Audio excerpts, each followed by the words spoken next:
Brûler le corps n'est pas la seule étape de la crémation.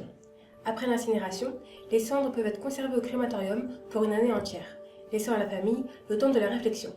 Les cendres doivent-elles être dispersées ou préservées?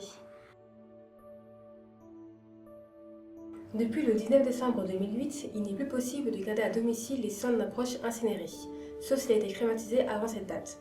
L'objectif, éviter autant que nécessaire les conflits intrafamiliaux. Puisqu'il est impossible de mesurer avec exactitude l'intensité des relations du défunt avec le reste de la famille, il est inconcevable de désigner un détenteur légitime des cendres. La seule solution reste alors de les déposer dans un lieu accessible à tous. Les urnes peuvent être conservées dans un cimetière ou dans un site cinéraire. Là, les options sont multiples. Il est possible de préserver les cendres dans un columbarium, édifice constitué de cases destinées à accueillir des urnes funéraires. Alternativement, il est envisageable d'inhumer une urne ou de la sceller sur une tombe. Avec ces méthodes, une sépulture est clairement établie et la famille pourra s'y recueillir en toute tranquillité. Si votre choix s'oriente vers la dispersion, des espaces prévus à cet effet appelés jardins de souvenirs ont été aménagés dans la plupart des cimetières. Il n'est cependant pas rare que les cendres soient dispersées en pleine nature.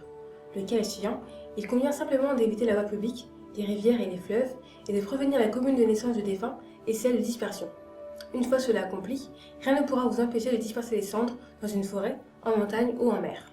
Pour organiser une crémation, demandez dès maintenant des devis gratuits et détaillés sur comitam-obsèques.com.